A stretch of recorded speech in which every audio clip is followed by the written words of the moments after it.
Hello, नमस्कार, good morning मेरे दोस्तों। आज के क्लासेस में आपका स्वागत है। हम कक्षा 10 के राजस्थान अध्ययन की बुक को पढ़ रहे थे। उसमें हमने राजस्थान अध्ययन का मतलब पहला और दूसरा चैप्टर पढ़ लिया है। आज हम राजस्थान अध्ययन की बुक का तीसरा चैप्टर स्टार्ट करेंगे, जो क्या है राजस्थान के उत्सव, त्योहार एवं मेले। आज की क्लास में हम राजस्थान के त्योहारों के बारे में पढ़ेंगे। देखो, उत्सव व त्योहार यानी उत्सव और त्योहार के लिए राजस्थान में एक कहावत प्रचलित है। क्या कहावत प्रचलित है?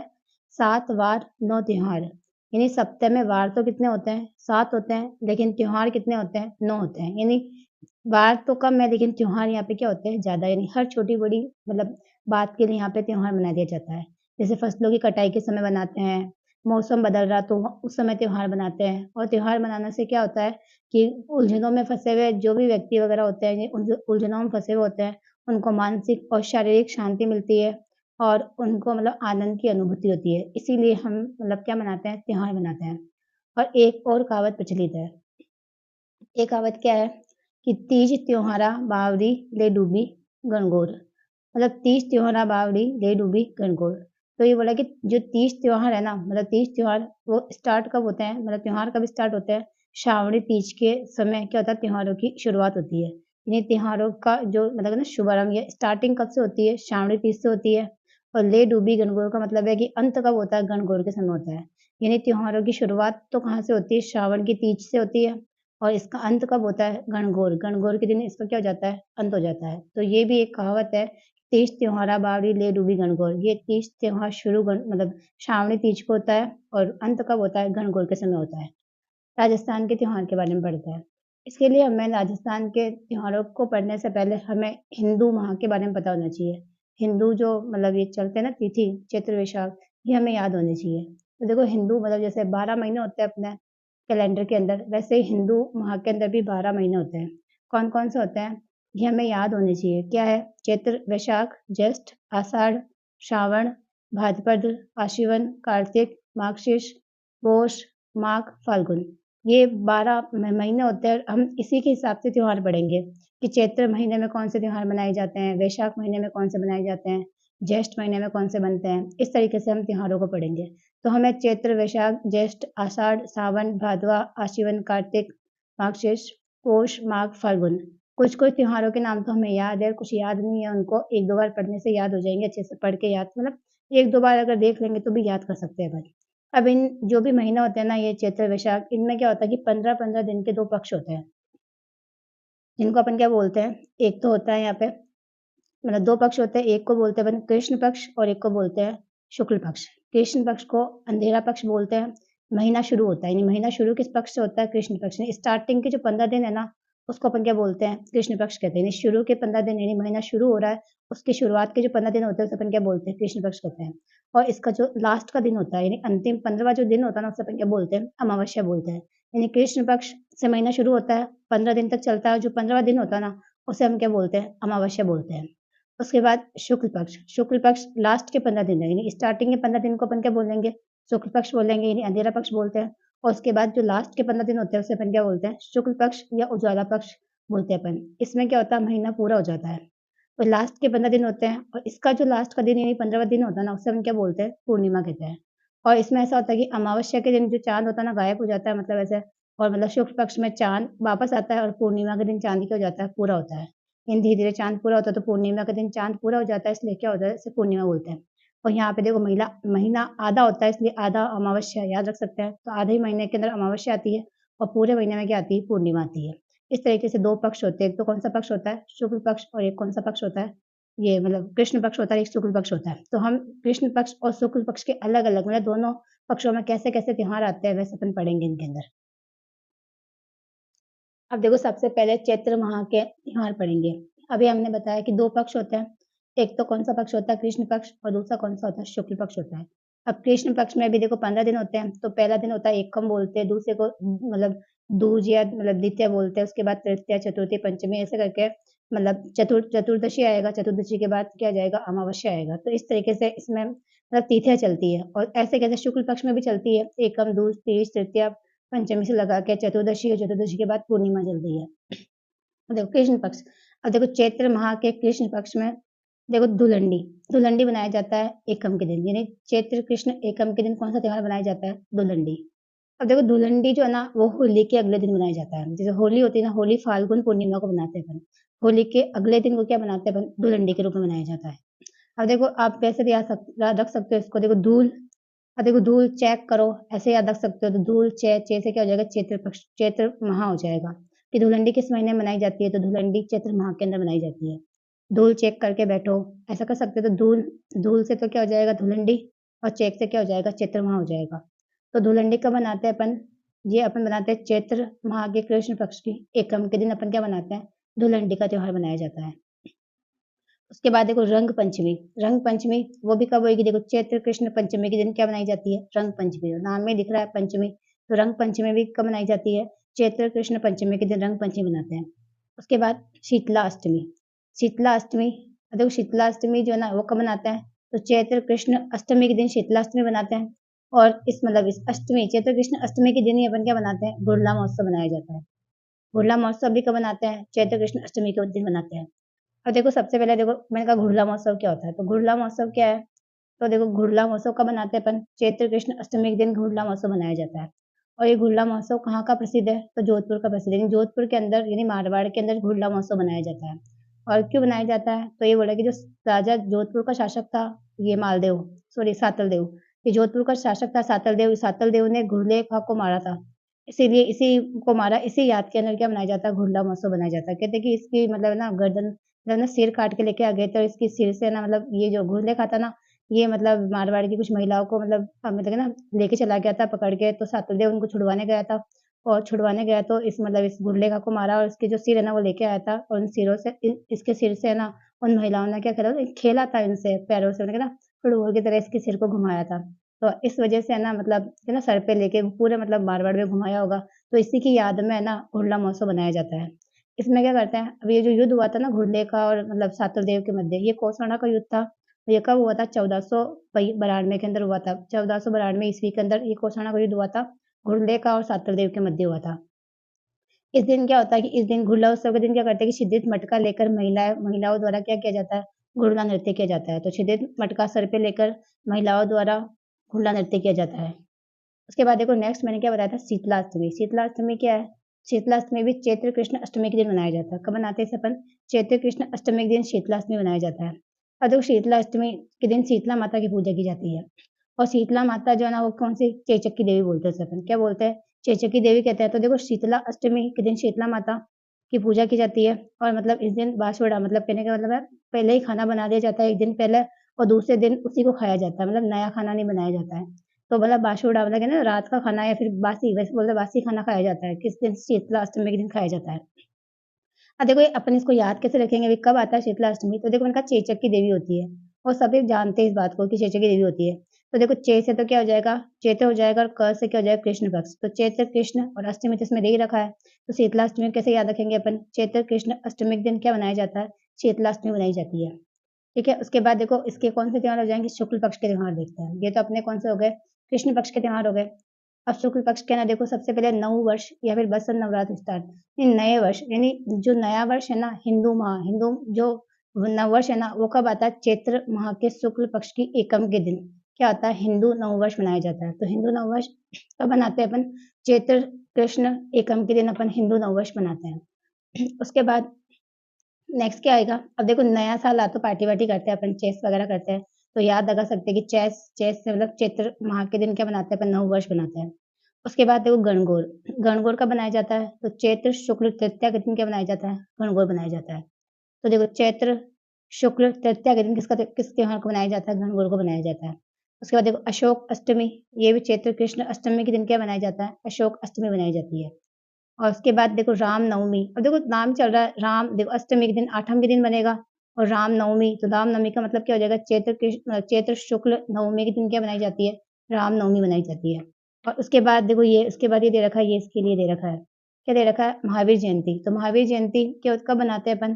तो चैत्र शुक्ल देखो त्रयोदशी, 13 को क्या बोलेंगे? त्रयोदशी। तो महावीर जयंती कब बनाते हैं अपन? चैत्र शुक्ल त्रयोदशी के दिन क्या बनाते हैं? महावीर जयंती बनाते हैं। ये जो महावीर जी है ना, ये जैनों के 24वें तीर्थंकर है। तो इन्हीं इन्हीं के जन्मदिन के उपलक्ष्य में क्या बनाई जाती है, महावीर जयंती बनाई जाती है। तो कब बनाते हैं अपन, चैत्र शुक्ल त्रयोदशी के दिन क्या बनाते हैं, महावीर जयंती बनाते हैं। अब देखो उसके बाद क्या है, उसके बाद है हनुमान जयंती। अब देखो पहले राम जी की जयंती थी, मतलब रामनवमी थी, उसके बाद क्या आएगी, हनुमान जयंती आएगी, तो राम जी के बाद में आएगी। तो रामनवमी कब आई थी, मतलब शुक्ल एकम के दिन आई थी, चैत्र शुक्ल एकम के दिन।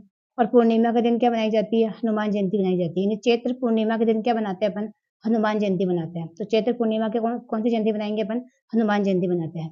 अब देखो गणगौर को डिटेल में दे रखा है। गणगौर क्या है यहाँ पे, देखो गणगौर, गणगौर देखो यहाँ पे गण और गौर, गण का मतलब तो क्या हो जाएगा, शिव, और गौर का मतलब क्या हो जाएगा, पार्वती। यानी गणगौर के दिन अपन शिव और पार्वती की पूजा करते हैं। शिव और पार्वती की इसमें क्या की जाती है, पूजा की जाती है। यहाँ पे ईसर और ईसरी भी बोलते हैं इनको। तो शिव और पार्वती की पूजा की जाती है कब, गणगौर के दिन। और ये गणगौर जो है ना, ये पार्वती के गोने, यानी जो पार्वती थी ना, उनके गोने गोने के टाइम टाइम से ही ना गणगौर की शुरुआत हुई थी। गणगौर को बनाना कब शुरू किया था, पार्वती जी के गोने से स्टार्ट किया था। अभी गणगौर स्टार्ट कब होता है, तो ये होली के दूसरे दिन, होली के दूसरे दिन मतलब चैत्र कृष्ण प्रतिपदा, यानी चैत्र कृष्ण एकम से शुरू होकर चैत्र शुक्ल तृतीया तक चलता है। मतलब ये कृष्ण पक्ष में स्टार्ट होता है और खत्म कब होता है, शुक्ल पक्ष में खत्म होता है। यानी चैत्र कृष्ण एकम, यानी जब ये महीने की स्टार्टिंग होती है उसी दिन स्टार्ट होता है ये। उसके बाद ये चैत्र शुक्ल तृतीया, यानी कितने दिन चलता है, 15 दिन तो ये हो गए, इसके 3 दिन, यानी कितने दिन चलता है ये, 18 दिनों तक चलता है। तो गणगौर का त्योहार कितने दिन चलता है, 18 दिन, 18 दिन तक मनाया जाता है गणगौर का त्योहार। और शुरू कब होता है, चैत्र कृष्ण एकम से शुरू होता है और चैत्र शुक्ल तृतीया तक चलता है ये। इस दिन क्या होता है कि कुंवारी लड़कियां मतलब योग्य वर के लिए और विवाहित अखंड सुहाग की कामना के लिए करती है, शिव और पार्वती की पूजा करती है। यानी गणगौर के अंदर शिव पार्वती से कामना करती है, कुंवारी लड़कियां योग्य वर की कामना करती है, और विवाहित क्या करती है, अखंड सुहाग सुहाग की कामना करती है। और इसमें क्या होता है, इसमें ना होली की राख का पिंड बनाकर जौ के अंकुरों के साथ पूजन किया जाता है। यानी ये बोले कि इसमें लिखा है कि भाई होली की राख है ना, उसका तो पिंड बनाते हैं अपन, और जौ का अंकुरण, यानी जो जौ होती है ना, उसका अंकुरण का मतलब इसके बीज डाल देते हैं, और जो अंकुरित होकर ये छोटे छोटे से मतलब निकल जाते हैं ना, उसका उसके साथ इसका क्या किया जाता है, पूजन किया जाता है। और गणगौर की सवारी कहाँ की प्रसिद्ध है, जयपुर की प्रसिद्ध है। तो गणगौर की सवारी कहाँ की प्रसिद्ध है, जयपुर की प्रसिद्ध है। और कर्नल टोड है ना, उसने उदयपुर की गणगौर की सवारी का वर्णन किया था, क्योंकि कर्नल टोड कहाँ पे रहते हैं, उदयपुर रहता है। तो उदयपुर की गणगौर का वर्णन किसने किया था, कर्नल टोड ने किया था। तो कर्नल टोड ने किसका किया था, उदयपुर की गणगौर का वर्णन किया था। तो गणगौर की सवारी कहाँ की प्रसिद्ध है, जयपुर की प्रसिद्ध है। अब देखो इसमें इंपॉर्टेंट यही है कि इस दिन किसकी पूजा होती है, तो मतलब गण का मतलब क्या होता है, शिव, और गौर का मतलब पार्वती होता है। और ये त्योहार चैत्र माह के अंदर मनाया जाता है और 18 दिनों तक चलता है। ये हमें याद रखना है इसके अंदर। देखो बिना ईश्वर की गणगौर जैसलमेर की है, यानी जहाँ पे ईश्वर नहीं है, तो बिना ईश्वर की गणगौर कहाँ की प्रसिद्ध है, जैसलमेर की है। और बिना पार्वती की गणगौर कहाँ की है, बीकानेर की है। मतलब ऐसा कहते हैं कि लड़ाई हो गई थी इन दोनों के बीच में, तो इसमें ना मतलब ये बीकानेर वाले इनके मतलब मतलब पार्वती को लेके आ गए थे, इसलिए यहाँ पे क्या हो गया, यहाँ पे इनके पास पार्वती नहीं थी, तो इसलिए यहाँ पे सिर्फ ईश्वर की पूजा होती थी। तो बिना ईश्वर की गणगौर कहाँ की प्रसिद्ध है, जैसलमेर की। और बिना मतलब बिना पार्वती की गणगौर कहाँ की प्रसिद्ध है, बीकानेर की है। उसके बाद धींगा गवर गणगौर कहाँ की है, उदयपुर की है। तो धींगा गवर गणगौर कहाँ की है, उदयपुर की प्रसिद्ध है। और गुलाबी गणगौर नाथद्वारा की है। तो गुलाबी गणगौर कहाँ की प्रसिद्ध है, नाथद्वारा की प्रसिद्ध है। और राजस्थान में जहाँ गणगौर नहीं बनाई जाती है, कौन सी जगह है वो, बूंदी, यानी बूंदी के अंदर गणगौर का त्योहार नहीं बनाया जाता है। देखो बिना ईसर की गणगौर जैसलमेर की है, बिना पार्वती की बीकानेर की है, ढींगा गवर गणगौर उदयपुर की प्रसिद्ध है, और गुलाबी गणगौर कहाँ की है, नाथद्वारा की है। और राजस्थान में जहाँ गणगौर नहीं बनाई जाती, कौन सी जगह, बूंदी, यानी बूंदी में गणगौर नहीं बनाई जाती है। क्या ऐसा बोलते हैं कि अनुरुद्ध मतलब ये अनिरुद्ध सिंह है ना, इनका पुत्र था जोध सिंह, ये गणगौर के साथ मतलब ना जेठ सागर में कूद गया था, इस वजह से बूंदी में गणगौर नहीं बनाई जाती है। उसके बाद देखो चैत्र हो गया, चैत्र के बाद कौन सा माह आएगा, वैशाख माह आएगा। तो वैशाख माह के भी दो पक्ष है, एक शुक्ल पक्ष और एक कौन सा हो जाएगा, एक तो कृष्ण पक्ष हो जाएगा, एक कौन सा हो जाएगा, शुक्ल पक्ष हो जाएगा। तो जब कृष्ण पक्ष के अंदर धींगा गवर मेला लगता है जोधपुर के अंदर, ये कब लगता है, वैशाख कृष्ण तृतीया के दिन लगता है। तो वैशाख कृष्ण तृतीया के दिन धींगा गवर मेला कहाँ लगता है, जोधपुर के अंदर लगता है। तो धींगा गवर मेला कहाँ का प्रसिद्ध है, जोधपुर का प्रसिद्ध है, ये हमें याद रखना है। उसके बाद देखो इसके अंदर सबसे मतलब प्रमुख त्योहार कौन सा, वैशाख का। तो वैशाख शुक्ल तृतीया के दिन मनाई जाती है अक्षय तृतीया। अक्षय तृतीया जिसको अपन क्या बोलते हैं, आखा तीज। तो आखा तीज वैशाख माह का सबसे प्रसिद्ध त्योहार है। तो कौन सा आखा तीज कब मनाया जाता है, वैशाख शुक्ल तृतीया के दिन मनाते हैं। इसे क्या बोलते हैं अपन, अक्षय तृतीया या आखा तीज बोलते हैं। देखो आखा आ रहा है बीच में, आखा, और यहाँ वैशाख आ रहा है, तो आख आख दोनों याद रख सकते हैं अपन। या फिर वैशाख तीज भी याद रख सकते हो। वैशाख तीज यानी वैशाख माह के अंदर जो अक्षय तृतीया, देखो अक्षय का मतलब ही आँखें ही होता है। तो देखो आखा तीज या अक्षय तृतीया कब बनाते हैं? वैशाख माह के अंदर बनाते हैं। वैशाख माह के शुक्ल पक्ष की तृतीया को क्या बनाई जाती है? अक्षय तृतीया बनाई जाती है। उसके अलावा बुद्ध पूर्णिमा, ये कब बनाई जाती है? वैशाख पूर्णिमा के दिन। बुद्ध पूर्णिमा को अपन पीपल पूर्णिमा भी बोलते हैं। तो पीपल पूर्णिमा और बुद्ध पूर्णिमा कब बनाई जाती है? ये वैशाख माह के अंदर बनाई जाती है। अब देखो अक्षय तृतीया के दिन और क्या-क्या होता है। देखो अक्षय तृतीया वैशाख शुक्ल तृतीया के दिन बनाते हैं अपन। इसे अपन आका तीज भी बोलते हैं। इस दिन अबूझ सावे होते हैं। अबूझ सावे मतलब बिना मुहूर्त के भी शादी हो जाती है इस दिन। मतलब खूब सारी की शादियाँ होती है और बाल विवाह सबसे ज़्यादा होते हैं। अक्षय तृतीया के दिन, आका तीज के दिन बाल विवाह सबसे ज़्यादा होते हैं। और इस दिन 7 अनाजों की पूजा होती है। इन 7 अनाजों की पूजा किस दिन होती है? अक्षय तृतीया के दिन होती है। और इस दिन मतलब गेहूँ, बाजरे आदि का खिचड़ा, गुड़ की गलवाणी व मंगोड़ी का साग बनाया जाता है। ये लाइन थोड़ी स्पेशली है, क्या लिखा हुआ है? इस दिन गेहूँ, बाजरे का खिचड़ा, गुड़ की गलवाणी व मंगोड़ी का साग बनाया जाता है। और बीकानेर की स्थापना भी ना अक्षय तृतीया के दिन यानी आखा तीज के दिन ही बीकानेर की स्थापना हुई थी। और बीकानेर और उदयपुर दोनों की स्थापना आखा तीज के दिन हुई थी। उसके बाद है देखो बुद्ध पूर्णिमा। बुद्ध पूर्णिमा जिसे अपन क्या बोलते हैं? वैशाख पूर्णिमा भी कहते हैं, इसे पीपल पूर्णिमा भी कहते हैं। अब देखो इसे याद रख सकते हैं। देखो बुद्ध पूर्णिमा यानी देखो बुद्ध पूर्णिमा को पीपल पूर्णिमा भी कहते हैं। भगवान बुद्ध ने पीपल के पेड़ के नीचे तपस्या की, तो अपन याद रख सकते हैं बुद्ध किसके नीचे यानी पीपल के नीचे बैठ के तपस्या करी थी उन्होंने। और महात्मा बुद्ध है ना, उनका जन्म, उनको ज्ञान की प्राप्ति और इनकी मृत्यु यानी इनका निर्वाण, ये सब किस दिन हुआ था? बुद्ध पूर्णिमा यानी वैशाख पूर्णिमा के दिन ही हुआ था। वैशाख पूर्णिमा के दिन इनका जन्म हुआ, वैशाख पूर्णिमा के दिन इनको ज्ञान की प्राप्ति हुई और वैशाख पूर्णिमा के दिन ही इनकी मृत्यु हुई थी। यानी सारे मतलब ना इसी दिन हुए थे मतलब, एक ही दिन नहीं, मतलब इसी टाइम यही तिथि थी, उसी तिथि के दिन हुए थे। तो बुद्ध पूर्णिमा कौन-सी होती है? वैशाख पूर्णिमा। बुद्ध, अब देखो इस ब हटा के देख सकते हो तो वैशाख हो सकता है। ब से व याद रख सकते हैं अपन। वैशाख पूर्णिमा, बुद्ध पूर्णिमा। उसके बाद नेक्स्ट है ज्येष्ठ माह। देखो एक तो अपने चैत्र माह, वैशाख माह, चैत्र, वैशाख, उसके बाद क्या आएगा? ज्येष्ठ। ज्येष्ठ माह क्या? शुक्ल पक्ष और कृष्ण पक्ष।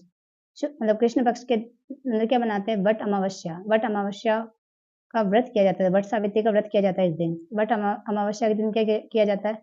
वट सावित्री का व्रत किया जाता है। तो वट अमावस्या कब का मतलब किसका त्योहार है? तो मतलब ज्येष्ठ माह का त्योहार है। और देखो इसके अंदर देखो सावित्री, और जैसे ये कहते हैं ना व्रत किया जाता है, तो देखो वट, अब कह सकते हैं ज्येष्ठ मतलब जेठ, वट वगैरह ना, मूंछों को वट लगाए, ऐसा कुछ आप याद रख सकते हो। तो उसको याद रखने का तरीका क्या है? ज्येष्ठ वट लगाता है अपनी मूंछों के, यानी जेठ वट लगाता है अपनी मूंछों के, ये मतलब अंदाजा लगा सकते हो इसका। इसके बाद देखो शुक्ल मतलब शुक्ल पक्ष के त्योहार कौन कौन से हैं? एक तो गंगा दशमी, लग ही रहा दशमी, दशमी का मतलब 10 को आएगा, यानी ज्येष्ठ माह की शुक्ल पक्ष की दशमी को क्या बनाते हैं? गंगा दशमी बनाते हैं। उसके बाद निर्जला एकादशी। निर्जला एकादशी किस किस एकादशी को बोलते हैं? तो ज्येष्ठ शुक्ल एकादशी को अपन क्या बोलते हैं? निर्जला एकादशी कहते हैं। देखो इसको भी तरीका याद रखने का, देखो निर्जल, निर्जल का मतलब है पानी की कमी होना। और पानी की कमी किस महीने के अंदर होती है? तो अपन कहते हैं जेठ की गर्मी बोलते हैं अपन, ज्येष्ठ माह के अंदर सबसे ज्यादा गर्मी पड़ती है। तो उस दिन क्या होगा? पानी की कमी होगी। तो निर्जला एकादशी तो किस माह की होगी? तो ज्येष्ठ माह की होगी। तो ज्येष्ठ माह की एकादशी को अपन क्या बोलते हैं? निर्जला एकादशी बोलते हैं। और किस पक्ष में एकादशी? शुक्ल पक्ष के अंदर है। तो ज्येष्ठ शुक्ल एकादशी को अपन क्या बोलते हैं? निर्जला एकादशी कहते हैं अपन। और इस दिन मतलब निर्जल व्रत किया जाता है, यानी बिना पानी पिए इसका व्रत किया जाता है, तो इसलिए इसे क्या बोलते हैं? निर्जला एकादशी बोलते हैं। उसके बाद नेक्स्ट है आषाढ़ माह के त्योहार। देखो आषाढ़ माह के कृष्ण पक्ष में तो कोई त्योहार है नहीं।